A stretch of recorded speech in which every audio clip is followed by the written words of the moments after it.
Today is not a day to celebrate, but the arrest of Richard M. Allen of Delphi on 2 counts of murder is sure a major step in leading to the conclusion of this long-term and complex investigation. Family members of Abby Williams and Libby German were at that same press conference, too. It was a kind of bittersweet, you know, I just know that there's another job, another hill for us to climb ahead of us, but we're up for the challenge, and we're going to keep after it. We're not going to stop. We still don't have a whole lot of information on the arrest yet because the probable cause affidavit is sealed. But Richard Allen has never been named as a suspect before. He has no criminal record. He's also being held without bail, which is pretty serious. Police searched his home last week. They dug up his fire pit and they towed a vehicle, but they still won't say what they found. I'm joined now by Lauren Matthias. She has been working on this story as the host of the Hidden True Crime podcast. And Lauren, I mean, I have been working on this story also since 2017. And this just came as such a surprise. I really almost felt as though this is just going to be a cold case for a very long time. Do you have any further information on why this man, why now? Yeah, you know, it's a great question. I think that question, Ashleigh, is what everybody is asking. You know, 2017, we're going on, nearly 6 years, and why now? But what's interesting is what I think people aren't talking about is a 2019 news conference. State Police Superintendent Doug Carter at that news conference at that moment said, you know what, we're switching directions. And you know what, this man, this suspect, and he talked directly to him. He said, we know that you are hiding in plain sight. So why now? Actually, you know what, Lauren? I think we actually dug that soundbite up. We dug that moment up. And it, again, like you said, this is Doug Carter, the man that you saw holding back the tears today, saying that this was not a day to celebrate, that they have a long road ahead of them. And this was the message in that news conference that he gave to the killer. Let's take a listen. Directly to the killer, who may be in this room.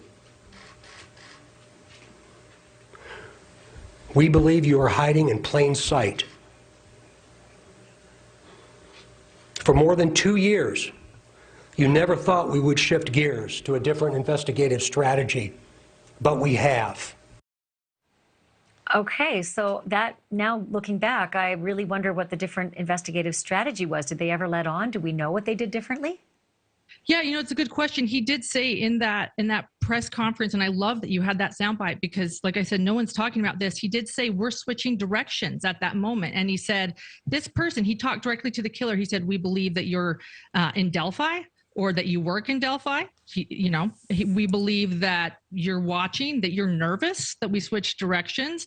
That's the day they put out a new sketch, and that's the day they put out the video of him and those words that Libby caught on her phone that were so important to this case. And so it does make you wonder what they learned at that moment and what they've been delving into. You know, they've been so tight-lipped on this case. We still do not know how those young girls died. We do not know how they were murdered. That's the thing. So this is a thing that they have never revealed. And it's unusual because we usually hear if there's a sexual assault or if there's a modus operandi of the killing, just to help maybe tweak what people might know or think about. And they have never done that. Have they ever said why they've been withholding that particular information? Nothing beyond saying it's about the investigation and we need this information, which does go with that 2019 press conference. It's really telling now because I think that they did have an idea. And what they knew is that there was someone likely in the community that was nervous and that they needed to be able to have this evidence and what they knew very quiet, very not known, so that they could test the waters with the evidence and see what suspects come up and who knew what. And I think it really Lauren, benefited. It's really incredible if you think about it, that maybe in 2019 when he said that and said, if you're, we think you're hiding in plain sight, they've had eyes on him for 3 years, just waiting to collect what they needed to collect, just waiting for him to make, one false move. Just a fascinating story. I'm going to have you back as we learn more. Thank you for watching. Go to newsnationnow.com to find NewsNation on your television provider. And don't forget to click the red subscribe button below to get more of NewsNation's fact-driven, unbiased coverage.